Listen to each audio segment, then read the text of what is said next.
Hello everyone, কেমন আছো সবাই? আর সকালবেলা উঠে কিন্তু আমি রান্না জোগাড় করে নিয়েছি। আর এদিকে আমার কিন্তু একরকম রান্না হয়ে গেছে, রুটি আর তরকারি। আর আমি যেহেতু ভাত খাবো, তো সেই কারণে কিন্তু ভাত বসিয়েছি। আর তোমাদের দাদাভাই কিন্তু রুটি তরকারি নিয়ে আর চলে গেছে।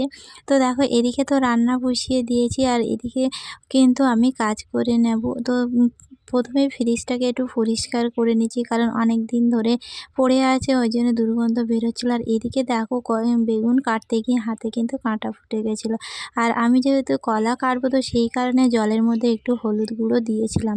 আর এদিকে কিন্তু আমার রান্নাটাও আমি কমপ্লিট করে নেব। তো প্রথমে বেগুনটা ভাজা করে নিচ্ছি। আর আজকে একটু তাড়াহুড়ো আছে, আমার প্রতিদিনই কিন্তু তাড়াহুড়ো থাকে, যেহেতু আমার দোকান খুলতে হবে, তো সেই কারণে।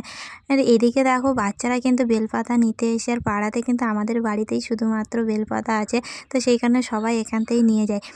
আর এই যে পিসগুলো দেখছো, এইগুলো কিন্তু কুর্তির পিস আছে। তো কাস্টমার কিন্তু আমার থেকেই নিয়ে আর আমাকেই বানাতে দিয়েছে। তো ডিজাইনগুলো তোমাদের কেমন লাগছে অবশ্যই জানিও। আর এখানে কিন্তু দুটো কুর্তি হবে, আর একটা স্কুল ড্রেসের অর্ডারও ছিল। তো দেখো, সমস্তটা কিন্তু কাটিং করে আমি গুছিয়ে নিয়েছি, কারণ এগুলো দোকানে নিয়ে যেতে হবে। আর দোকানের জায়গাটা অনেকটা ছোট ছিল, তো সেই কারণে বাড়িতেই কাটিং করে নিই। আর এদিকে ব্লাউজটা কিন্তু কমপ্লিট করে নিয়েছি, আর এটা বালিশ লটকানো করেছিলাম। আর এদিকে কিন্তু এর হেম হুক বাকি আছে, তো সেই কারণে আমি নিজেই করে নিচ্ছি, আমি আর কাউকে দিলাম না। তো আজকে ভিডিওটা এই পর্যন্ত। ভালো লাগলে অবশ্যই এটা কমেন্ট আর লাইক করে দিও। আর যদি নতুন হয়ে থাকো, অবশ্যই চ্যানেলটি সাবস্ক্রাইব করে দিও। ডিজাইনটা তোমাদের কেমন লাগলো অবশ্যই জানিও। তো চলো বন্ধুরা, টাটা।